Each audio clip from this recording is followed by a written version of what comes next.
Nasci aqui em Recife, no Hospital Santa Joana, aqui no bairro do Derby. A gente foi morar em Olinda, em Jardim Atlântico. O Jardim Atlântico era um bairro muito simples, bairro de rua de terra, sem prédios, muitas casas. Então foi uma infância muito bacana porque foi infância de empinar pipa, de jogar bola, de peão, de jogar bola de gude. Então aquela infância de antigamente que os meninos hoje em dia não têm, foi essa que a gente viveu lá em Jardim Atlântico, Olinda, que é um bairro que ainda hoje tem os seus problemas, mas comparado ao que era antes, não podemos dizer que é aquele Jardim Atlântico de antigamente. Hoje as ruas já são asfaltadas, já tem muito prédio, muito comércio, mas era um bairro, era um bairro de cara de interior, dentro da região metropolitana.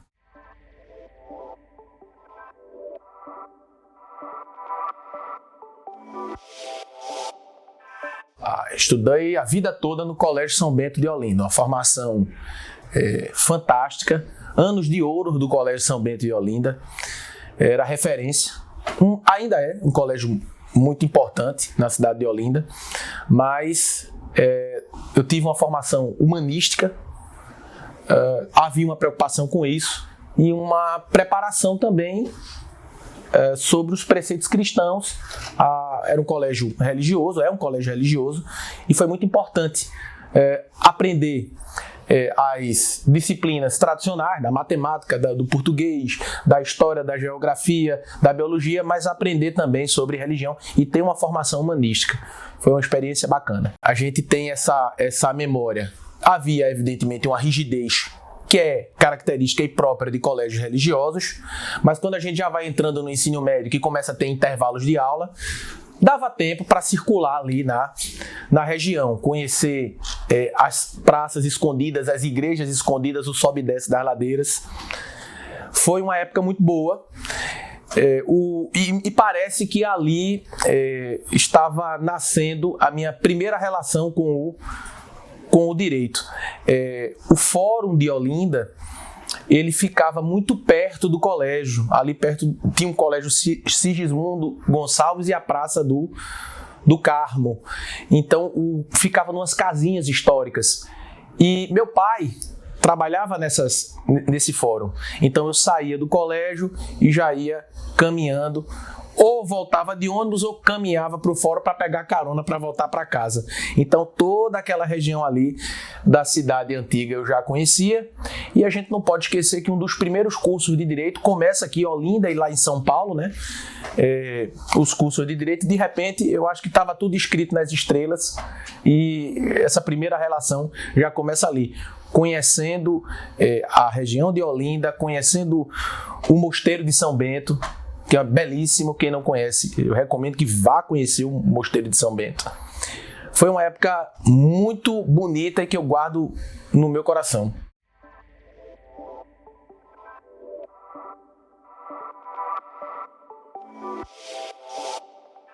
Universidade Católica de Pernambuco, a Unicap.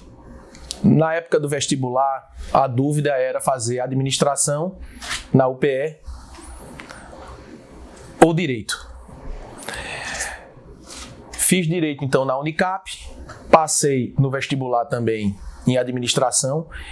Nesse ano, especificamente nesse ano, o vestibular de administração foi disputadíssimo, com, salvo engano, a mesma concorrência do curso de medicina. Foi muito pesado nesse ano. E aí eu logrei êxito nos 2 vestibulares, mas optei por não fazer a matrícula na Unicap, porque na minha cabeça eu ia estar tirando a vaga de alguém. Eu sabia que não era aquele ali o meu caminho, então eu fiz o vestibular, mas não fiz a matrícula porque na minha cabeça eu ia tirar a vaga de alguém. Meu irmão, ele depois ainda chegou a cursar acho que uns 3 semestres simultaneamente nos cursos, mas eu optei por não e segui na Universidade Católica fazendo curso de Direito. Entrei em 1995.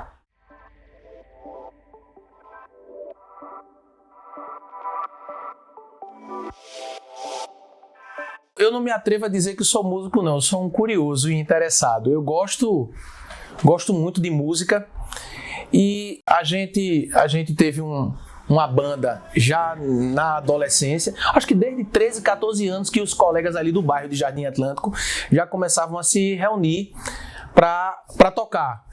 E a inspiração era a coisa mais de extremo possível. Ia de Beatles a Mutantes, a RPM, tocava de tudo. E aí, sempre encarando com a diversão bacana, tocando na garagem mesmo. O que se diz de banda de garagem, a gente tocava em garagem. Mas todo mundo aprendendo.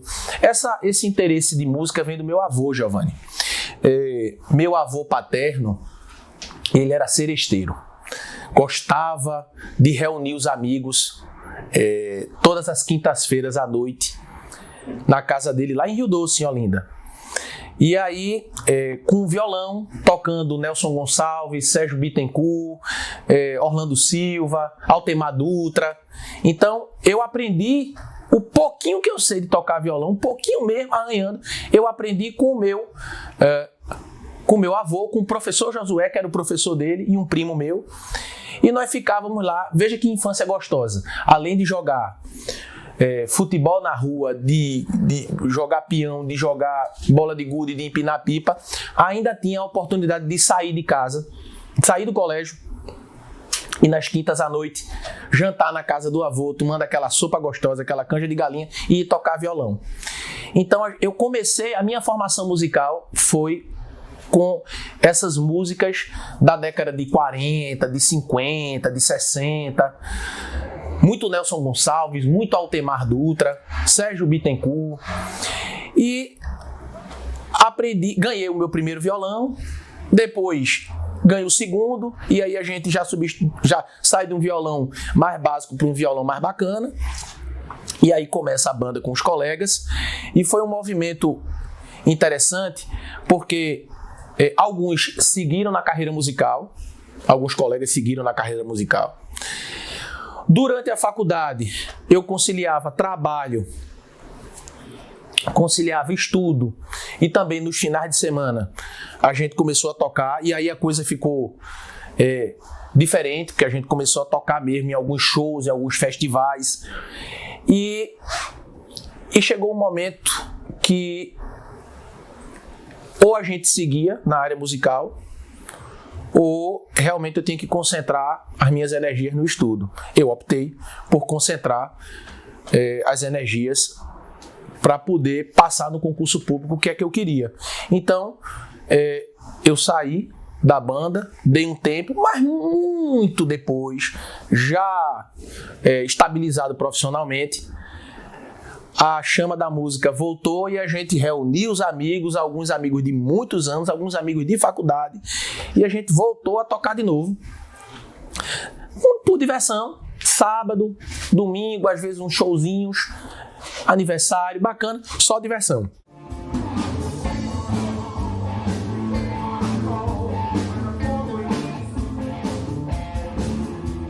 Essa última chamava-se Os Carburantes. Teve muito nome já, mas uma que a gente fez foi um sucesso bacana aqui, foi o Dolores del Fuego. Era uma banda de rock e era uma coisa assim bem pesada mesmo. Era metal com rap, com rock, era um negócio pesado mesmo, mas tocamos bem, foi direitinho.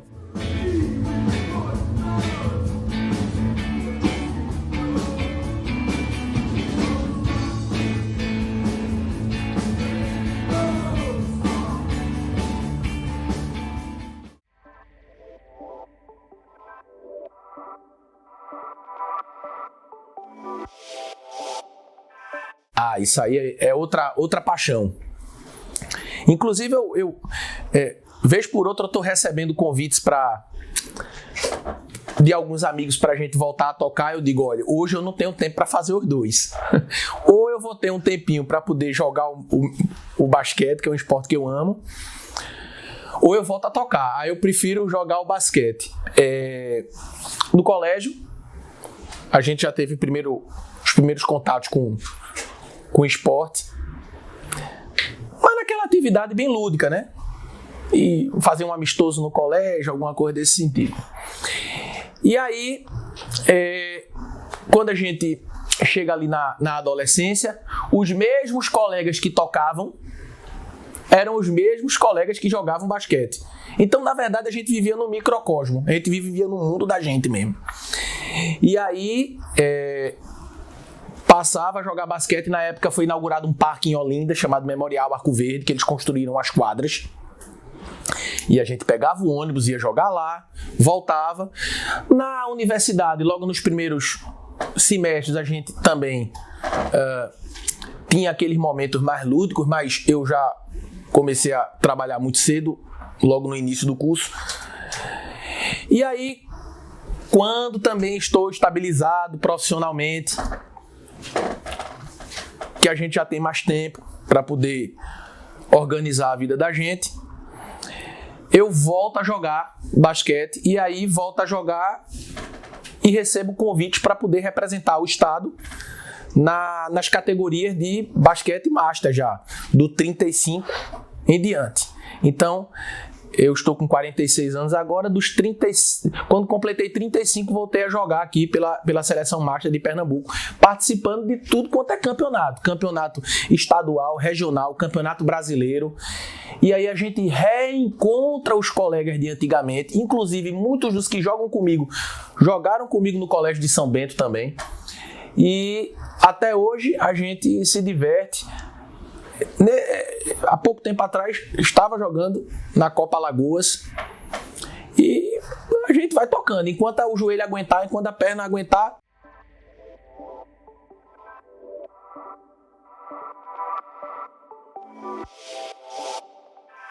Então, eu sempre procurei ler de tudo, estudar de tudo. Na minha casa, eu me lembro muito bem, meu lar é de um pai que é da área jurídica e uma mãe que é psicóloga. Então eu passava assim nos armários da casa, nas estantes da casa, e via livro de tudo.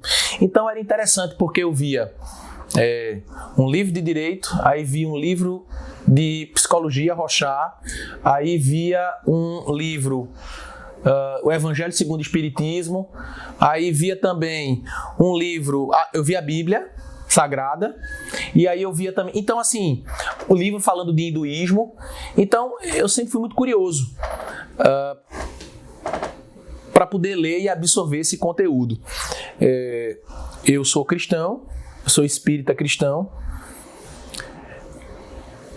Meu pai é espírita cristão, a gente vem de uma família que são espíritas cristãos. E sempre, apesar de não frequentar, mas de sempre estudar e de não ter a cabeça fechada para poder entender a espiritualidade. Então, a gente procura entender um pouquinho de como é que funcionam as religiões afro-brasileiras, como é que funciona o espiritismo, o catolicismo. Então, eu acredito que esses caminhos, eu enxergo isso como vários caminhos. As religiões e as doutrinas, elas são diferentes vieses e dimensões que vão desembocar no Criador. Então, eu gosto muito de estudar todo o tema relacionado à dimensão espiritual, e eu acho que é muito importante para você se equilibrar.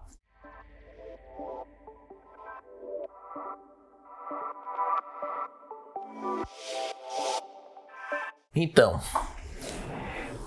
a maioria das pessoas vai pensar que isso é muito mais fácil, né? Que, claro, nasceu num berço de ouro, então isso facilita. Bom, em algum grau sim, mas não é. Isso depende da dinâmica de família para família. Bom, meu pai me contava que quando ele assumiu a magistratura, e a gente tem que lembrar que hoje a magistratura tem uma remuneração bacana, muito além da média do brasileiro comum, de uns tempos para cá. Nos anos 80, a magistratura, o pessoal não queria, ia para a iniciativa privada porque o salário era muito ruim mesmo. Mas meu pai me contava que quando chegava com alguma dúvida, algum questionamento para o meu avô, que já era juiz e ele iniciando a função judicante: olha, pai, porque aconteceu isso, eu estou com um processo assim, eu estou com um processo assim, o que é que eu faço? Meu avô fazia silêncio, ia na biblioteca, pegava 2, 3 livros e entregava. Pronto, a solução está aqui. Então, a porta larga do concurso foi o caminho que eu escolhi, mas nunca houve muita facilidade, não. O que eu sinto, Giovanni, é que o que facilitou, evidentemente, foi essa estrutura e esse background de carinho, de amor, de atenção que eu tive de meu pai, né? Da orientação. Mas o caminho de optar e de trilhar as letras jurídicas não é facilitado por nenhum outro fator que não seja esse, de ter a estabilidade, de ter uma figura paterna.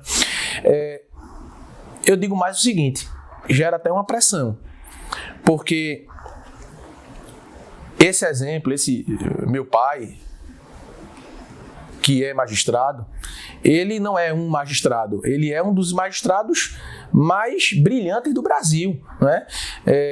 É um cara que tem protagonismo nacional, conselheiro técnico do STF, do STJ, do CNJ em matéria da infância, ajudou a escrever o Estatuto da Criança e Adolescente, um cara com vários livros publicados. Então gera aquela pressão: será que eu vou conseguir também?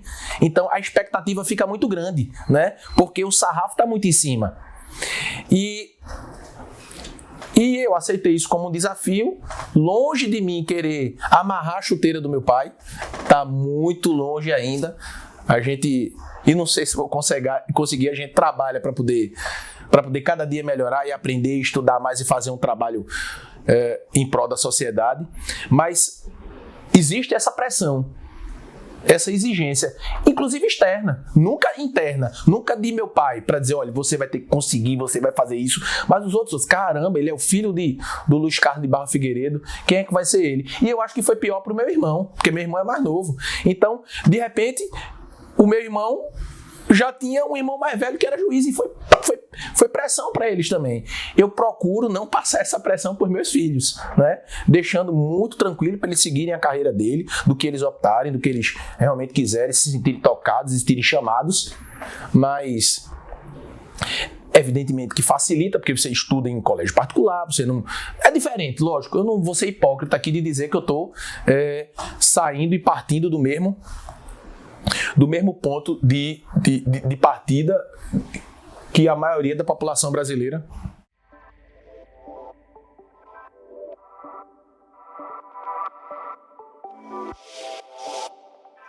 A gente tenta modular. Quando eu era juiz do interior, que a gente tem a experiência de julgar uma ação de retificação de registro, quando a gente tem a experiência de julgar uma ação de guarda de alimentos, de adoção, de uso capião, quando a gente sai da órbita do direito criminal e vai trabalhar outros assuntos, aí a gente tem mais espaço para poder conversar e sentir a parte.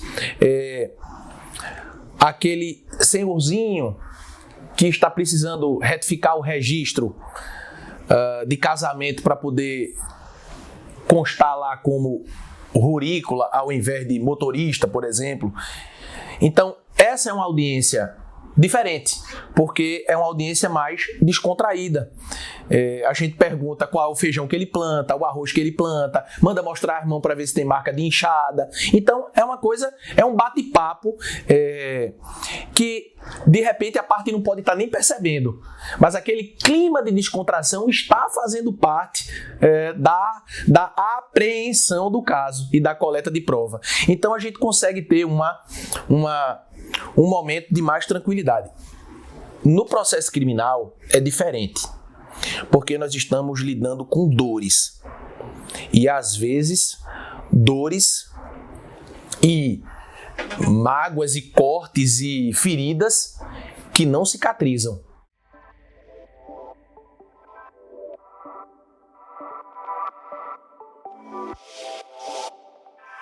Isso aconteceu no comecinho do ano dos anos 2000, comecinho mesmo, 2001 ou 2002, 2002 acredito. Esse interesse, eu era servidor público, assessor de um desembargador, Dr. Jovaldo Nunes Gomes, e tinha feito o curso de especialização lato sensu, já tinha concluído. E evidentemente que aguardava a possibilidade o convite de ter essa experiência na docência. Eu sempre gostei muito de, já na faculdade, não tive a experiência da monitoria oficial, mas muitas vezes chegava mais cedo na faculdade, largando do trabalho direto e já passava a matéria com os amigos. E aí eu estava na Rua do Bom Jesus, aqui em Recife, uma rua da parte antiga da cidade, tomando um café com a minha esposa e o meu filho mais velho, recém-nascido, quando o professor Mozart liga e diz, eu tenho um convite, surgiu uma vaga aqui para você ministrar aula na universidade. E aí eu disse, eu quero.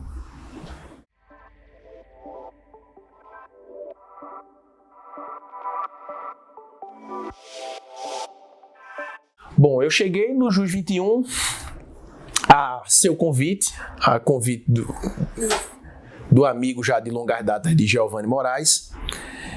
No comecinho do JUS 21, o JUS 21 ali, ele já tinha nascido, mas ele estava engatinhando, estava começando. E foi uma experiência assim fantástica, porque a energia ela foi compatível desde o primeiro momento. Desde a equipe técnica que trabalha no JUS 21 a o corpo docente.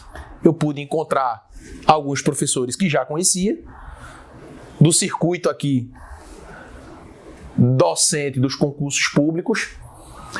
Outros eu conheci porque são professores de outros estados, a exemplo do professor Rodrigo Rabelo, por exemplo, do Rafael Rosa Romero, de outros que já passaram aqui no elenco do JUS 21 e que estão ainda hoje. E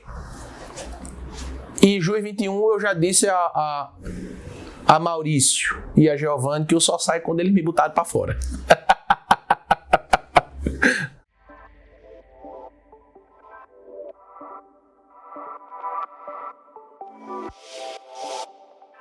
Bom, a mensagem é a seguinte: você que optou pelos concursos públicos, pelo caminho dos concursos públicos, saiba, é um caminho árduo, é um caminho difícil, mas você seguramente trilhará esse caminho se perseverar e se tiver disciplina. Tenha disciplina nos estudos. Não sucumba, não desista, não dobre os joelhos no primeiro revés, na primeira queda.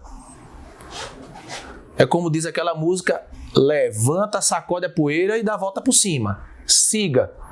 Acredite em você. Procure ter a perseverança e a disciplina. Saiba que os professores do JUS 21 sempre estarão ao seu lado, ombreados, para que você consiga o seu sucesso. Fé em Deus, disciplina, que o seu sonho virará realidade seguramente.